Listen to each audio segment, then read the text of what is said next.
Pourquoi c'est important pour moi, c'est que là je vois que la planète en général on commence vraiment à la dégrader. Donc le fait d'essayer de faire un minimum d'actions pour essayer de la préserver au maximum, à mon échelle, je pense que c'est vraiment important pour moi. Les objectifs visés au départ, en fait, c'était un jardin partagé. On avait eu l'idée avec plusieurs résidents. En fait, ça a évolué parce qu'on s'est rendu compte que c'était compliqué pour les accompagner au quotidien dans ce projet-là. Ça mettait en place qu'un travailleur social soit disponible.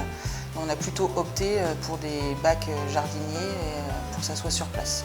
Pour que les usagers puissent cultiver ce qu'ils ont envie et puissent proposer de les manger ensemble. En fait, on va essayer de faire un repas convivial, des choses comme ça. Et puis le lombricomposteur, c'est pour justement au mieux trier nos déchets et en avoir le moins possible. Dans ma vie personnelle, je suis engagée pour l'écologie et le bien-être au quotidien.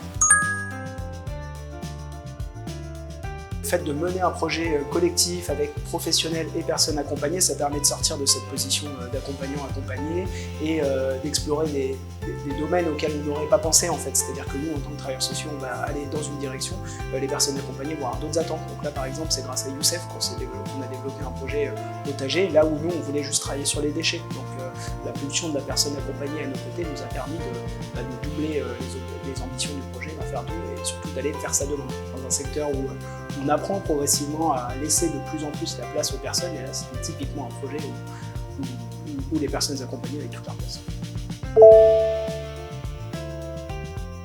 On est sur un projet et en fait on en a développé deux, donc petite surprise, même si c'est deux petits projets, c'est 2 fois plus que ce qu'on aurait imaginé. Donc, voilà un premier effet. Le deuxième, c'est de renforcer les liens autour de ce sujet-là et de se rendre compte qu'à plusieurs, on peut donner envie aux autres de s'engager. A été souvent évoqué l'idée d'un ruissellement de ce projet vers d'autres établissements. Donc on espère que ça va fonctionner une fois qu'on aura communiqué dessus.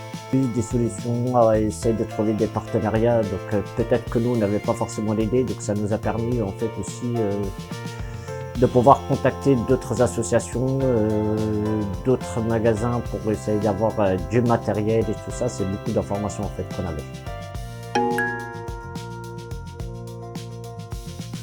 Beaucoup plus calme, beaucoup plus responsable et de pouvoir en fait, malgré qu'il y en a qui ne travaillent pas, c'est pas qu'ils ne veulent pas mais qu'ils ne peuvent pas, mais au moins ça leur permettra de s'occuper de la journée que de s'ennuyer pour rien.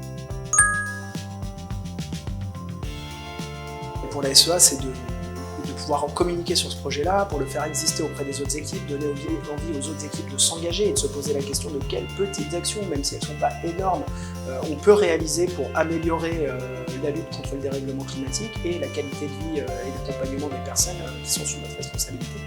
Et surtout de porter un projet collectif au niveau associatif sur notre ambition de réduction des émissions de gaz à effet de serre et aussi de l'amélioration de la qualité de vie des personnes. Donc c'est un projet de long terme, mais ça permet d'initier ce travail.